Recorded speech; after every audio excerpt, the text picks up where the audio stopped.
Welcome to StoryTime with Stephanie, a platform for independent authors to share their stories of transformation, self-help, education, and sometimes pure entertainment.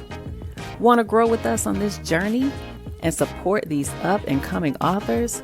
Subscribe to our channel and hit the notification bell so you don't miss an episode.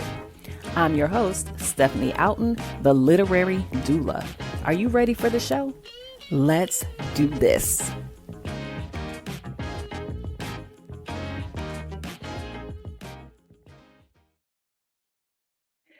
Greetings, everyone, and welcome to Storytime with Stephanie. I am your host, Stephanie Outen, and we are in season 8, y'all. Can you believe it? Season 8. And I'm so excited to have with me on this episode of Storytime with Stephanie, Christina LaDonna. Christina LaDonna is a wife, mother, grandmother, affectionately known as Lala, kingdom speaker, certified life coach, visionary of shields, diamonds, and author of Unlocked, Being Freed from Your Dysfunctional Prison. She candidly shares her journey through childhood traumas, abusive relationships, and a promiscuous lifestyle. With unflinching honesty, she opens up about the deep-rooted issues that led her to the brink of despair. Christina discovered the keys to rewriting her story, healing her wounds, and unleashing her true potential. This was not just for her, but her family line and those she has the pleasure to encounter. Through speaking engagements, panel discussions, group discussions, and one-on-one sessions, Christina has made it her mission to help others identify their root issues, dysfunctional cycles, and traumas. She has assisted many in becoming free and beginning their healing journey. Within these pages, you will find the tools to help you identify root issues, mind traps, triggers, and begin your healing journey. In this, you will discover that you are not alone in your struggles. I am so excited and pleased to have Christina LaDonna, the author of Unlocked, Being Freed from Your Dysfunctional Prison. Christina, are you with us? Hello, Stephanie. How are you? Hello. How are you, Christina? Excited. Still, processing, but excited that we're finally here. I know. I can only imagine. I know that this has been a tremendous journey for you. This has been years in the making. And to say that I am proud is an understatement. To know the journey that you've taken just to be able to share your story in such a candid way and be able to put it out there for people to know all your business. Yeah, that part. Know all my business. Right. It's not always easy, but the fact that you were able to do it in such an effortless way, in a way that promotes healing from past traumas was just so beautiful to me and for me to see. And so I want to just read a little bit of the synopsis of the book and then we'll jump in. Okay. And look, I'm wearing my Unlocked shirt today as well. I was like, I got to get unlocked because we're talking about unlocked today. So we're twinsies. Yes. So here's just a quick synopsis. Have you ever felt hopeless in the face of life struggles? Have parental abandonment, desperate search for love, and toxic relationships left you feeling trapped? Do you constantly battle with the need to please others? If you're ready to break free from the dysfunctional cycles that have held you back and start living the life you truly desire, this book is your guide. In Unlocked, Christina LaDonna fearlessly shares her journey through childhood traumas, abusive relationships, and a promiscuous lifestyle. And we said that in her bio. So I want us to just start talking about what was the personal moment or encounter experience that led you to say, I'm going to write this book and now is the time for me to actually share it? I think it was because I got tired of hearing people say, everything you went through is not for you, it's for somebody else. And I was like, well, God, if it was for somebody else, let them go through it, because I'm tired of going through it. Right, that part. And it was like, you always hear that. And then I finally had to say, like, okay, if this isn't for me, it's for somebody else, then how do I share that? Because we talk to people, but I'm only able to reach a handful of people here and there, and it's like, okay, God, you want this on a broader scale, because it's like there's so much that I've dealt with. You want to reach the masses. And then that's where he was like, it's a book, because when I would share some of my stories or my testimonies that I've gone through, they were like, oh, that would be an awesome book. That would be a great, you need to do something with that. Yeah. And, I thought about it like, yeah, I can't really be a writer. But then I actually used to write like poems, and I wrote little stories and stuff when I was at work just to pass the time or whatever. And everybody's like, oh, you need to write a book. You need to write a book. And I was just messing around, just doing whatever, not realizing that God had given me this gift. And I'm like, okay, instead of just messing around with it, let me actually use it for some good, that might make sure that my pain has purpose and is able to help others.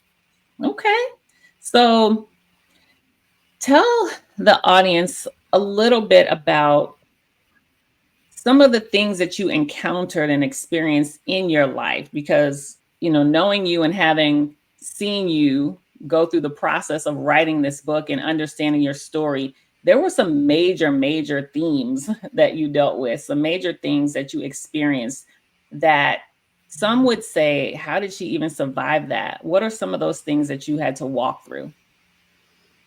Yeah, it was a difficult process, because when you're writing something that's true and not, non-fictional, you have to dig deep. And I went through molestation as a young child, only to find out that the grandmother was actually pimping me out to her male friends.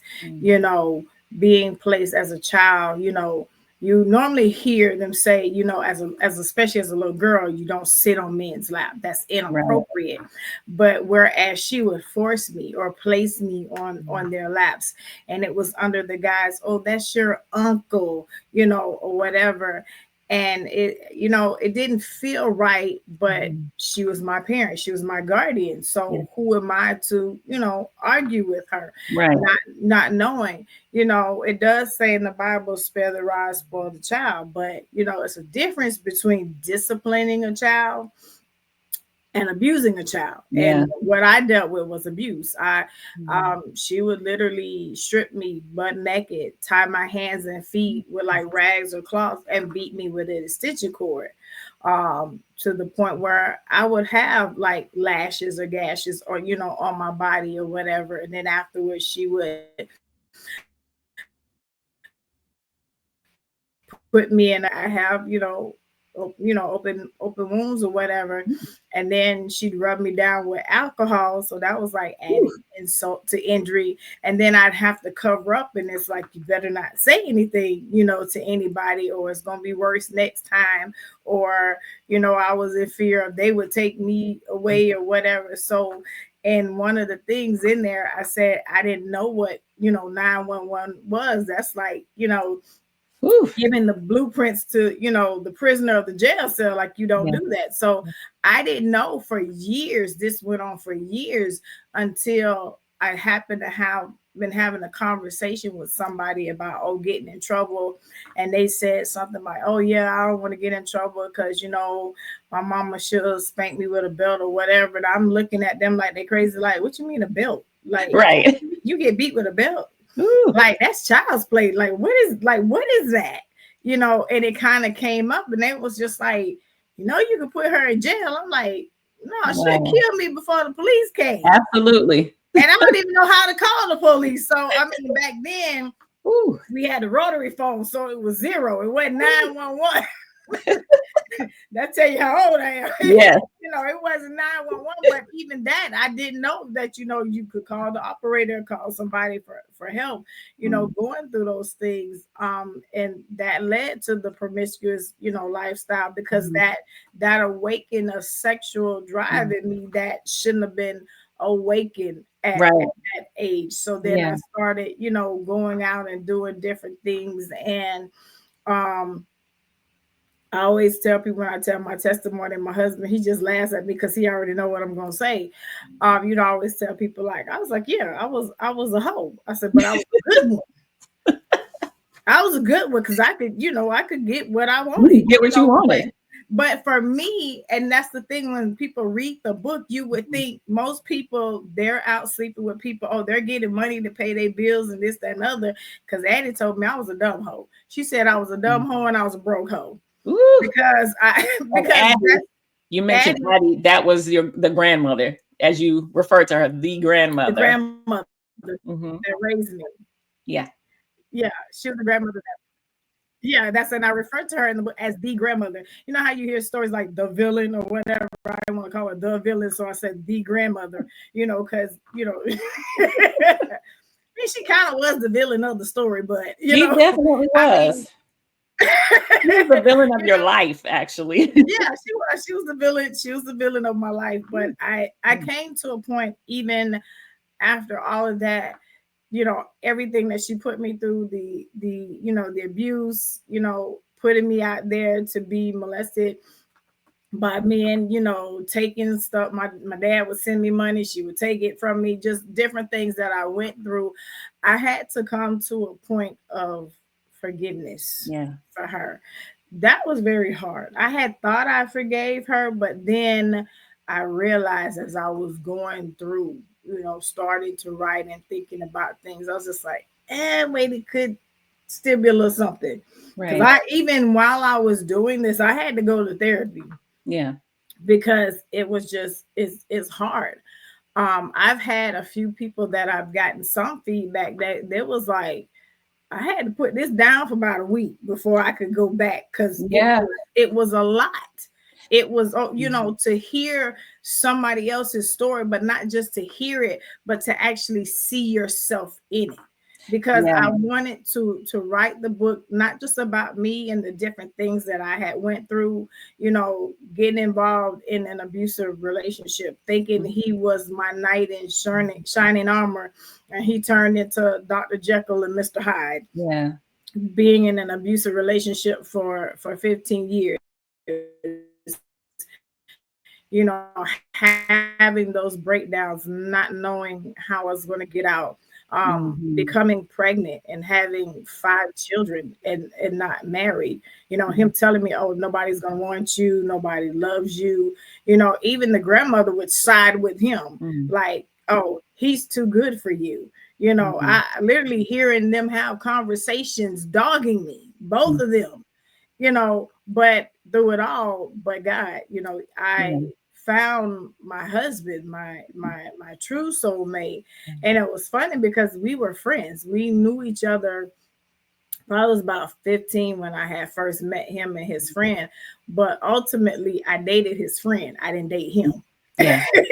But we were good friends and we stayed friends. So years later, when we ran into each other on the city bus, ironically, I was coming from a therapy appointment. Oh, wow. but he didn't know. But even in that, because I'm a huge advocate of therapy in Jesus, not one or the other, but both of them together.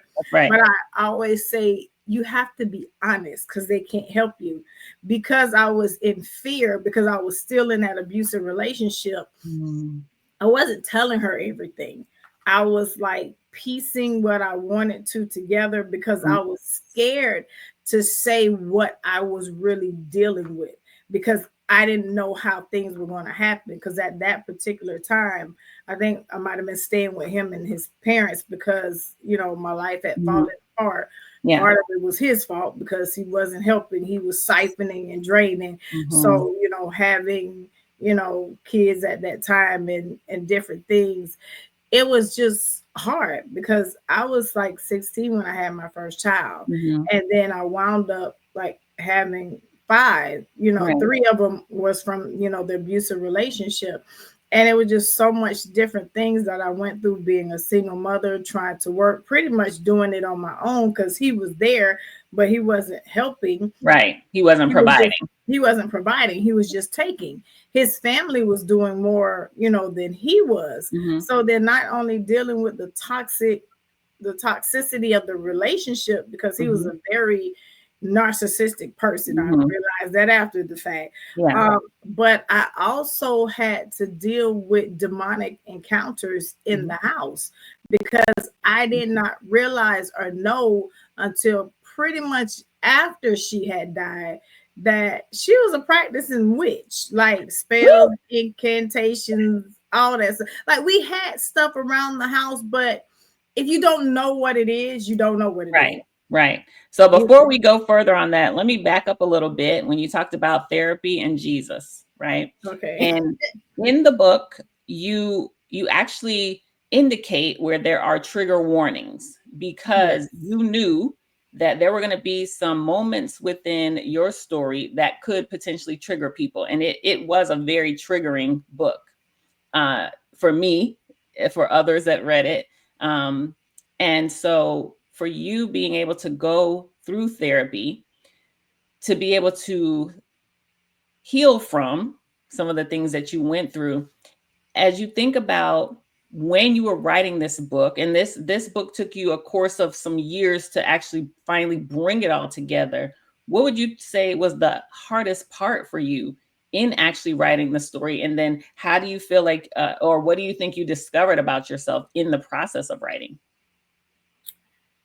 It was hard. I think it was a combination of literally 7 years before this finally came to fruition. Yeah. I think the hardest part was having to go through the different traumas, having to because you're writing it so that the reader can understand, so that they're able to be in that place with you at that moment, that they're seeing, they're hearing, they're feeling. So it was almost like I had to go in and relive those moments each time, that I was writing. And that's why it took so long, because I was start and stop.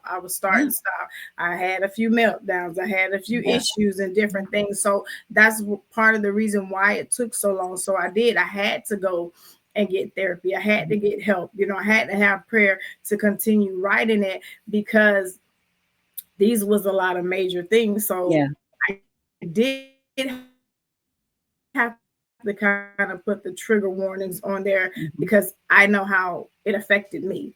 And so if you're reading it and it resembles anything closely to what you went through, it mirrors it or is similar, it's going to bring things up. So I needed to let the reader know that, hey, this chapter has a trigger warning. Like, so I'm preparing you. But also at the beginning of the book, I did a note to the reader to let them know, like, this isn't your typical book. It's interactive. It's going to bring up some emotions. If you have to stop and step away, it's okay. Like put it down, step away, call phone a friend, go outside, get some air, whatever you need to do, because it's heavy. It's very heavy. Yeah. So thinking about that, and then fast forwarding to what you were sharing in regards to the grandmother, Addie, sharing that there were demonic influences in the home, and there were things that, as you began to look, from a new stage and a new lens, you were able to recognize what those things were. So tell us a little bit about what you discovered when you recognized that there were demonic influences and the things that she was doing that were actually negatively impacting not just you in the physical, but you in your soul. So she always had stuff around the house. So it was like she called them good luck charms or whatever. The rabbit's foot, the wishbone over the different doorways and stuff. And she had other different things. So she was in the Eastern Star. That's like the women's version of the Masons. And people don't really understand what they do in that secret society until you have to come out of it or renounce all that different stuff. So she was like a high ranking person in it. And my granddaddy was in it, but he got out. And I remember he was a Mason, but he got out. Okay. And they would have, I mean, when I say arguments, they would have like very strong, yelling, heated arguments. And I'm thinking, well, what's the big deal? He doesn't want to be in this thing anymore. What's the big deal? But once I learned what they were doing behind the scenes, then it made sense of why she was so upset, because she was like a very high ranking, she might have been like maybe the second lieutenant or second in command from whoever the highest was. So for her husband to no longer be in the order, it was almost like a disgrace type of thing. And I remember, like, you never saw her outfit until she had it on, going out the door or coming in. And I remember that because, like, I would be in her room and different stuff, but I never would see it in her closet. I would see all her other different stuff, but you would never see it because they wasn't allowed to have those things for other people to have access to. And so on the table, there was this huge Bible. At least I thought it was a Bible. It said Holy Bible on there. It was white. The edges was gilded in gold, whatever. And she was always, don't touch the Bible. You don't play with the Bible. So I'm thinking it's, it's a reverence for God. Right. Mind you, I done started going to church because I started going to church first. I actually brought her to church. So I'm going to church and I wanted to get my treat for Sunday school, but I had to know my Bible verse. So I had misplaced my Bible, but I wanted to make sure I got my treat for Sunday school. So I'm just like, well, it's a perfectly good Bible right here. I'm going to open the Bible because I need to, make sure I remember my Bible. I'm thinking I'm being a good girl. I'm trying to remember my Bible verse. So I open the thing and I go find my little scripture and I'm reading and I'm like, okay, I know I don't know the scripture fully, but that don't sound right. So I'm like, okay, let me go to a scripture I do know. Yeah. I go to 23rd Psalms. I'm reading. Okay, that don't sound right. Let me go to something real easy. We're going to go to John 3:16 because everybody know that. But I know John 3:16, back, forth, up, and down. I go and I'm like, what? I'm like, wait a minute. What did it say? Like, what did it, if you can remember, what did it say? It had part of the verse, but it had other stuff. It had other words and stuff in it. And so because I was so confused on what was going on, I didn't hear her coming down the hallway. So when she came in and she saw me, in looking in the Bible, I got cussed, slap out. I got called everything but a child of God, and I got beat. I've never heard anybody getting beat for reading the Bible, but I realized later it wasn't a normal Bible. It was their Bible, that because I've done deliverance and I do deliverance, I understand now that in what they do, they mix Bible with little spells and incantations. So nobody, if you're not in the order, you're not supposed to touch it. That's why it was such a thing that I wasn't supposed to touch it, because it wasn't a regular Bible. It had the additional, that's why I wasn't understanding the different things that was in there, because there were other spells and incantation. Because when she would get mad at somebody or upset, she would grab it and she would go to the back room. And I would hear like this weird music playing and she would just start reading through. And I didn't know what she was doing. So I just, I went to my room, but I'm thinking, okay, she upset. She trying to read the word and calm down. But what she was doing was she was, trying to put a spell or vex Yeah. on somebody. I didn't know that's what she was doing at that time. I didn't find out, like I said, till later. Yeah. When I really started uncovering different things like the black rocks and the water and the pennies and the different things that she had, that they were really demonic symbols. Yeah. And offerings and different things that she was doing. Yeah. So when you began to discover all those things, and even as you then went through therapy, you also had to go through deliverance to be Yes. delivered from all of those things that you had walked through from childhood, into adulthood. Tell us a little bit about kind of what that process looked like for you. And then I want you to start to think about what are some of the key themes and core themes that you want the readers to take away from experiencing your story, because this is not just a reading of a story. This is truly an experience. We get to walk through it with you. So tell us a little bit about what that deliverance looked like, for you to get completely healed in your mind, body, and soul from what you experienced. And then what are some of the key themes that you want readers to take away from the experience of your story? So with the deliverance, I had to do counseling. We started with the history as far back as I could remember, going up to however old I was at the time. She had to read scripture daily. I had to make sure I was filled with the word. So I had to do, I think it was like 10 chapters or like an hour reading a day. When we got ready to do the actual deliverance session, I had to fast for so many days.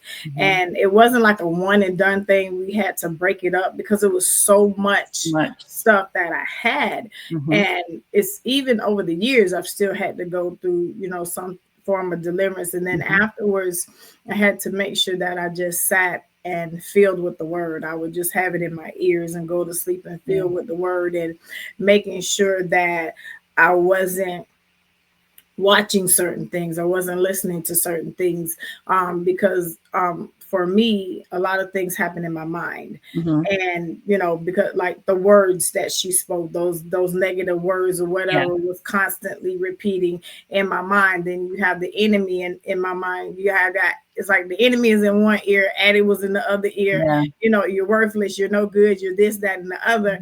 And so I went through that. You think about from a child all the way up to adulthood, this is constant.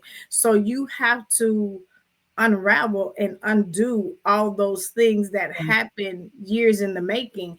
And a lot of it was formed during those years where they say it's like the cement hasn't dried yet. So this is where you create your foundation, and then once it's set, it's kind of like that's who you are. So now I got to go back and basically tear up that foundation. That's what part of deliverance is.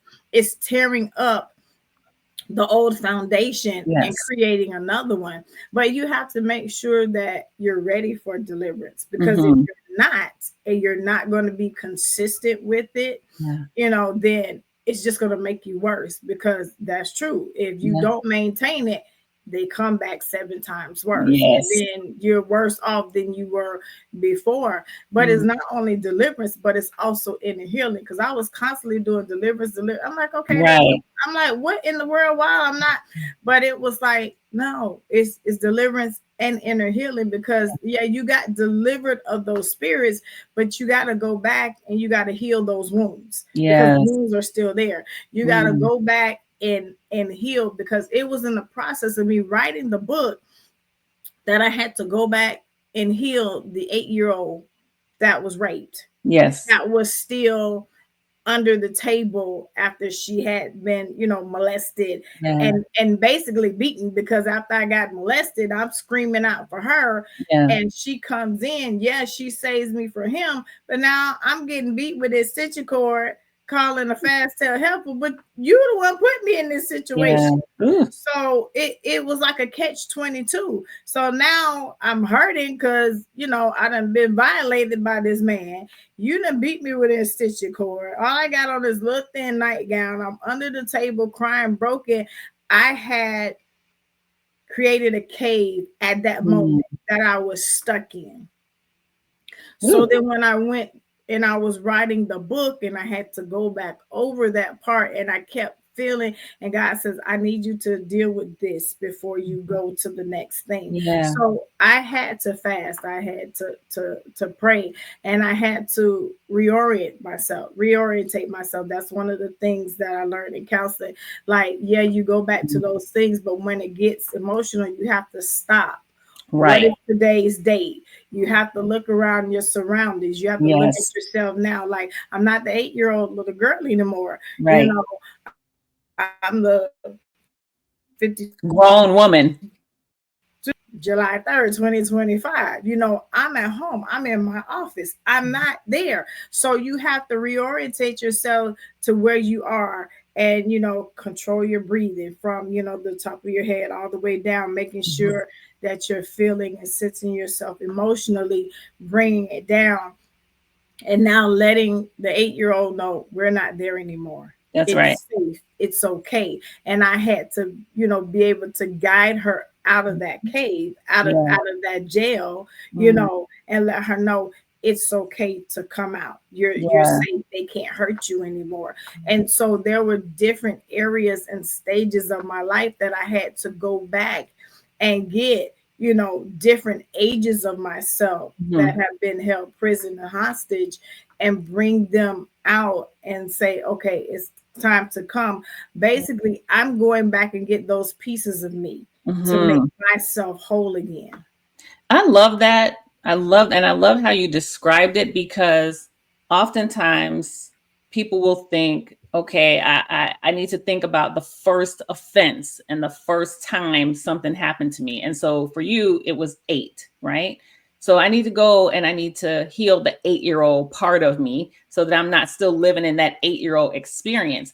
But what people sometimes fail to realize is there's other offenses that may have happened at different ages and stages of their life, and they have not gone back to get those younger parts of themselves. So it's a, not to say a collective, because you're not doing it all at once, but you have to go at each age and each stage, be delivered and healed in those different places in order to get you to a place of wholeness. So I appreciate you sharing that, because it even makes me think, oh, I got the 12-year-old, I got her. But there's other stages of brokenness that maybe I haven't thought about, right? And I haven't healed from, and I haven't been delivered from the things that may have happened at those ages. So being able to understand that you have to look at each stage where a crack happened in your foundation so that it can be healed, so that you can now live in the place where you are today and not keep revisiting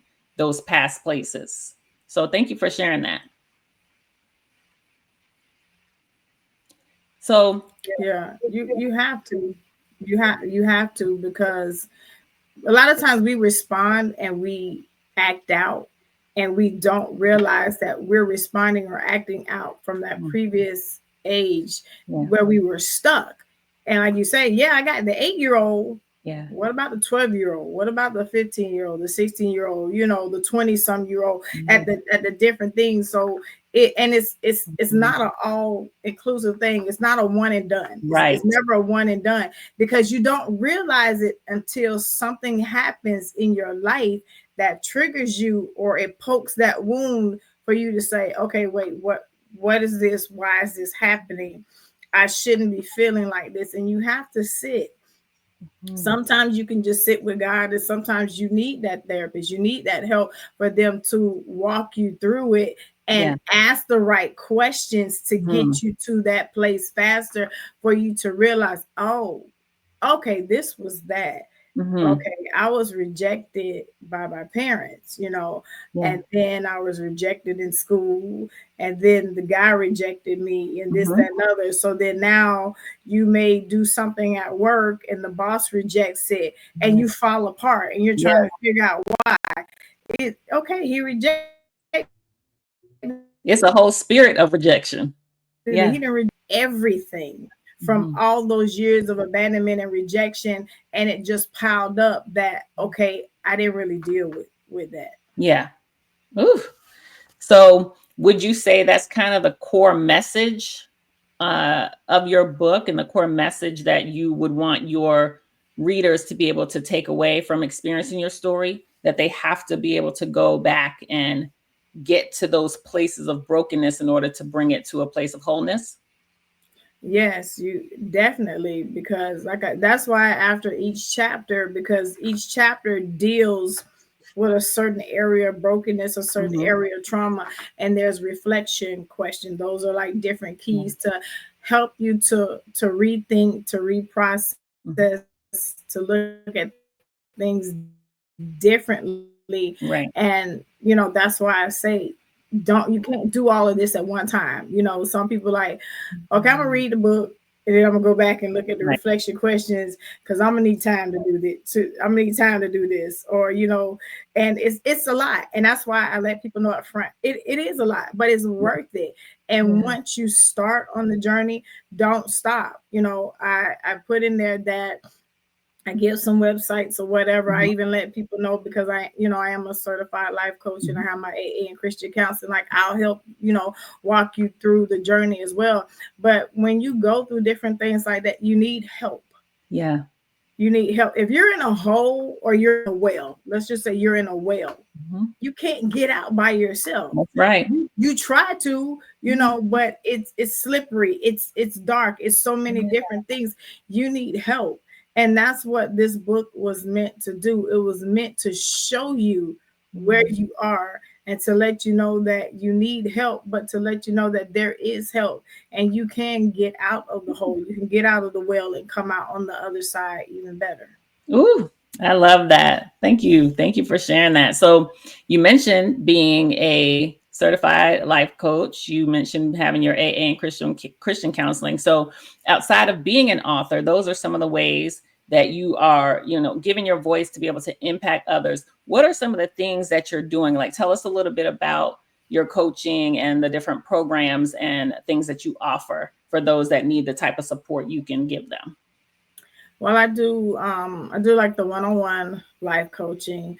I'm gonna put myself out more. It's just had been a lot of different things, but I, Yeah. I wanted to get this out Mhm. so that people could see and hear and understand. Because you always like, well, how are you qualified to talk to me about anything? First of all, God qualifies you. Right, God qualifies, but sometimes people need to see something written. It's more than just. Yes, And then the thing of it is, even if you go to school, life has qualified me. that's exactly right. Life has qualified me. It's like, Yes. yes, I do have my AA, but honestly, life has Mhm. qualified me, and God equips me to be able to help others. I've had the pleasure of being able to be on some different panel discussions or whatever, to share with different people. I had, before the book had came out, I was doing the Behind the Mask conference, Yes. and I got convicted by that, so I got to go back to that next year. 2026, the Behind the Mask is coming back, but Yeah.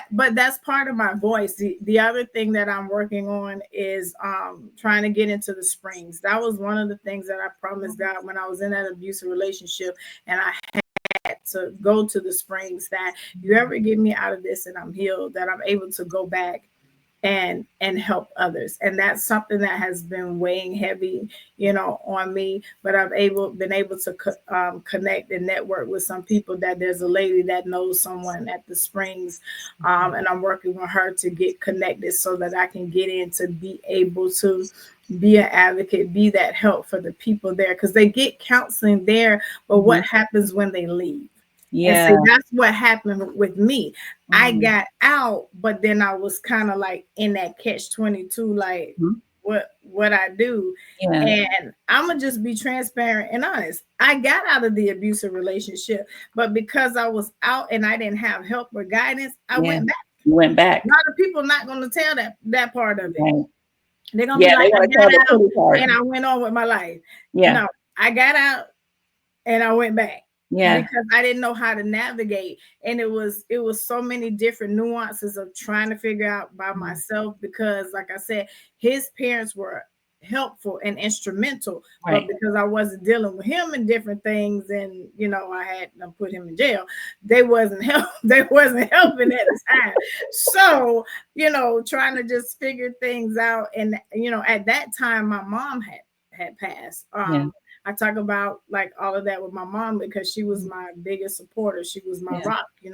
She helped me navigate through different things. So I didn't have her. Me and my biological father, we wasn't close, and he was also in California living his life, so he wasn't here to help. So I really only had him, the abusive person, and their family. I mean, Eddie wasn't a great help because I was getting cussed out left and right or whatever. So I went through and did things that I did not necessarily want to do for the sake of survival. And so yeah, it's like you need that help. So it's helping them to not go back, because ultimately I did have to get out of it, because it came to a pivotal point of either I'm gonna kill you or you're gonna kill me. Yeah. I went from having a suicide mentality to having to switch to homicide. Yeah. Okay, now it's going to be you and not me. And I'm just like, okay, that definitely wasn't God. I mean, either one of them wasn't God, but killing that, like, no. And I had to think about my children. Yeah. And just to clarify, just so we clarify for the audience, homicide didn't take place. No, I didn't kill nobody. I'm still free, y'all. I'm You're still free. Nothing happened. Didn't happen. He's still alive, walking around somewhere. He's still alive. And clearly the suicide didn't happen because she's still right here. But she does share in a very vivid account of her attempt, which I have to say, to be able to share it at that level, I was so proud of you, to be able to really put it out there, the experience that you were having that brought you to that place, but even like what you were doing and what you were thinking, and how the enemy can truly rob you of who you are and who God has called you to be, and how he would try to snatch that life away. And I'm just so grateful that he didn't win, and that you were able to rise up. And when you all read this book, you will understand what I mean. Like, you were able to rise up in that situation, and God will always send help. He will always send help. And I'm just so thankful that he was walking with you, even in that room, even in that space, even what you were going through. He was right there with you, and he was not going to allow it to happen. So just to quickly clarify as well, for those who listening, but they don't know what the Springs is, just tell them a little bit. It is not just a shelter, but a place of resource for women. So you go ahead and share a little bit more. So basically the Springs, that's like a domestic violence shelter that we have here in Tampa. The location is undisclosed. They make sure, because there are some really violent people out there, like literally, and they don't want anybody to know. You actually have to go to the sheriff's office for them to be like, yeah, you can come in, and then they take you to a meeting point, and then they take you in. And that's one of the things about being there, that you cannot let anybody know where the location is, because there's so many women and children there that are in fear for their life, because where they've been pistol whipped, they've been held hostage, they've been choked out, different. There's so many levels of trauma there, and so they have to make sure that everyone there is safe, even the staff. So I was just very grateful, because like I said, he threatened my life. I had a gun held to up to my head. I had a knife held to my throat, and I had my youngest daughter in my arms at the time, and this was right after my mother's death. So I'm still grieving, and to be told like, I'll take your life, because he was insecure. He thought I was messing with somebody else, and I was doing Mary Kay. I'm trying to put stuff together to make some money to pay some bills, and you thinking that somebody then came to my job and brought me roses and stuff. And I'm trying to tell you, no, it was the lady at work that I work with who does Mary Kay that brought this stuff to give me ideas. And I'm trying to show, but in a narcissistic mindset, they think what they want to think, believe what they, they want to believe. Yes. And, for, him to be like, I'll put you 6 feet under with your mama. And it had been less than 6 months since she died. And that was very traumatic for me.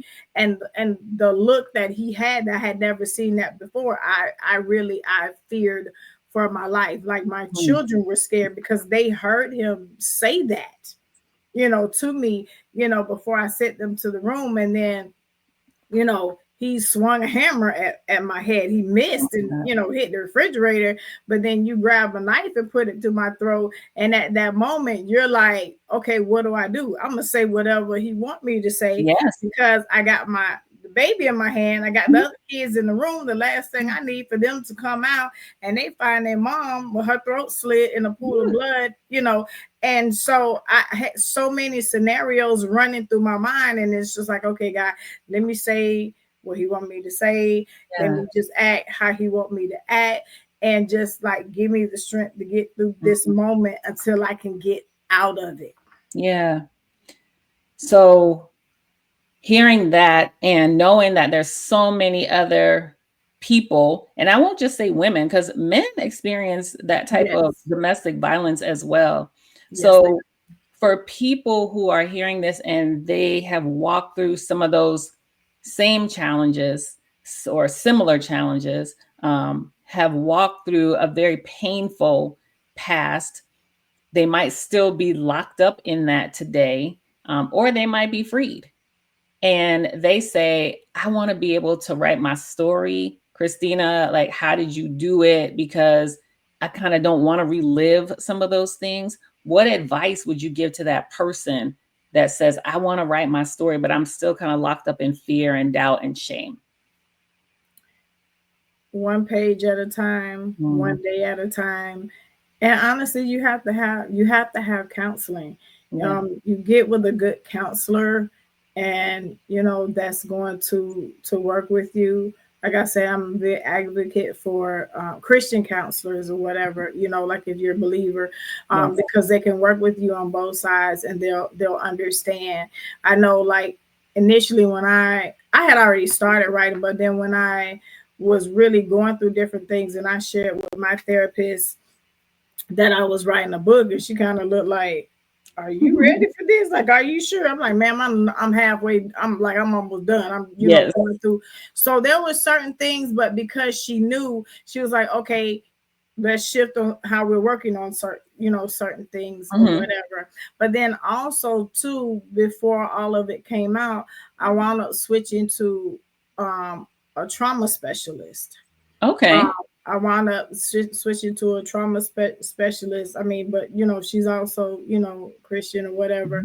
But I switched to a trauma specialist because it was so deeply rooted. There was certain things, and even in that, it helped me to make sure I had fully forgiven. Not only myself, because I blame myself for certain things. Like, how did I allow myself to get in there? Because one of the things I blame myself for, because my mom was in an abusive relationship. Right. And I said I would never allow myself to get into that because that abusive relationship kept her away from me for years. Right. And I was like, I could never understand, how could you allow yourself to be in that? Well, you don't understand until you get in it, because the person doesn't come into your life abusive. They don't come into your life guns blazing. It's very subtle.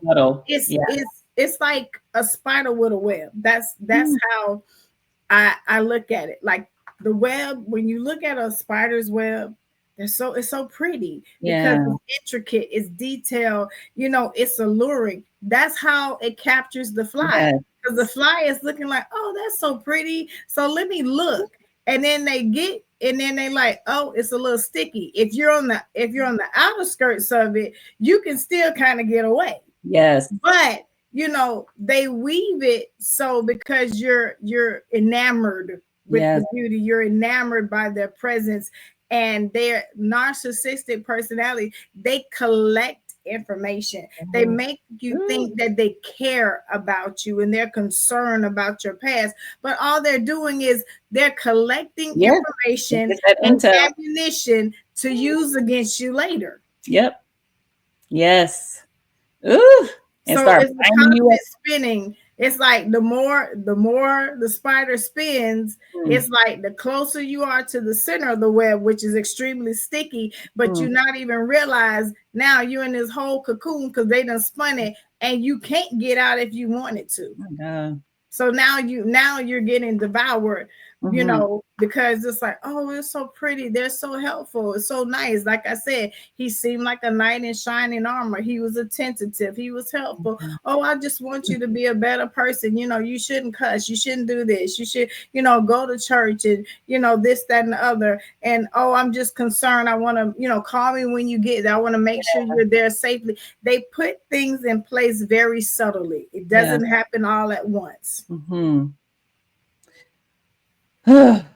Look, you all are going to have to read Christina's book, Unlocked, Being Freed from Your Dysfunctional Prison, to understand the depths of trauma that she experienced, but was able to rise above. And the level of transparency that you offer, the level of connection, because you're able to pull people in with your story, I think is what also makes you a phenomenal coach, because you're able to connect with people on such a deep level. It's not from the surface. It's because you have literally walked through some very heavy shoes. And we didn't go into all of it because I never want people to tell their whole book. I want people to buy the book.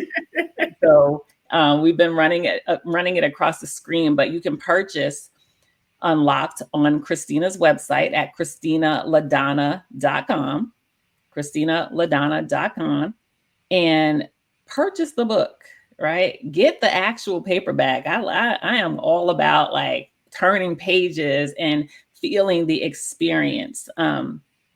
I want you all to get this book and support her journey, this place of freedom that she's in today, and purchase one for a friend too, someone that is in that deep place. They've been locked up in their spirit. They've been locked up in their dysfunction and their trauma for far too long. And it's time for them to get out, and you want to help them. This book is an amazing resource to help allow that happen for them. You can also follow Christina. She's on Facebook under Christina LaDonna.